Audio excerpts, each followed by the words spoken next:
Hello and welcome to another update. In this one, I'll covering the latest developments throughout the front line, starting out in the Robotine direction, where here there's been some interesting news, and it is not related to the border moving, but a interesting strategy that the Russians have, which is essentially an extra layer of defenses around their main defensive line.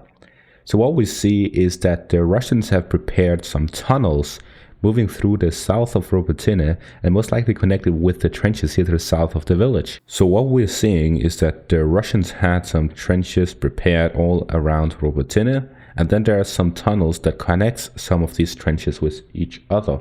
So we see in these pictures here taken from drones, which shows that some of the ground in between the trenches have fallen together and collapsed.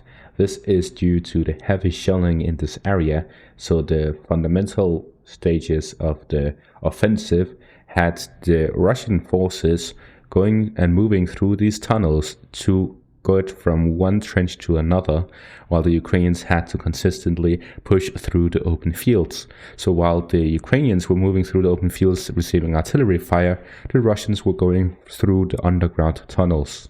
So this is actually something that would help the Russians significantly reduce casualties, as they would have both supply routes and reinforcements move through these underground tunnels here by Robotine. This also begs the question, how long and how many areas do they have these underground tunnels? How far do they stretch? And all of these things. There's no clear answer to that, as the Ukrainians have just recently found these tunnels. But as such, we see that the Russians had some extra layer of defense that the Ukrainians weren't aware of, and therefore they had an extra hard time countering Russian operations in the area because they were conducting operations they weren't aware of. This would dilute the amount of troops and amount of supplies Russian forces had in the area. Other than that, we don't really have that many news from this part of the front line. There's a couple of pictures and videos of equipment being destroyed, but that's about it. Moving on to the Klishivka area here to the south of Bakhmut, the Ukrainians have made further advances within the village. Again, I'm waiting until the Syriac maps update to make the recap borders, but currently we see that there was some geolocated footage of Russian forces launching artillery strikes in Ukrainian positions within the northern parts of the village, somewhere in these regards. So the Ukrainian forces have managed to advance to the northern parts, and as such we see that they have control over most of the village, with only a small bit under Russian control. So there's heavy fighting in the northern parts of the village, but it seems that the Ukrainians will most likely capture the village very soon.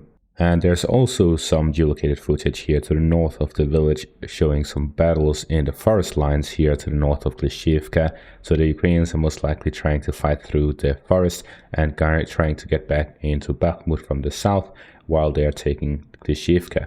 So the Ukrainian forces are now focusing a lot of forces in this area, trying to capture the southern flank of Bakhmut by fighting through Klishivka and Rivka and the forest lines to the south of the city. And that is that for the Bakhmut front. Moving on to the Kharkiv, Kupiansk area, we see that fighting continues in direction of Sinkivka, Kislivka and Kotlyarivka, the same as usual. So moving on to the general situation around the front, there is a video that shows a Russian patrol boat being hit by a TB2 Bayraktar, and the use of this drone here, where there has been a severe lack of footage coming from that drone for a while, would mean that most likely the Russian forces have developed some countermeasures against them. I've heard that the Russian electronic warfare is very effective against the Bayraktar drones, so most likely the Ukrainians are now using them for defensive purposes across the Kherson area, the Dnieper River, so that they are able to stay far away from the electronic warfare and at the same time still have some use for it. It destroys a patrol boat and it causes a lot of casualties at that, but these are incidents that aren't too common, because how often does Russia use patrol boats across the Dnieper River? Not that often.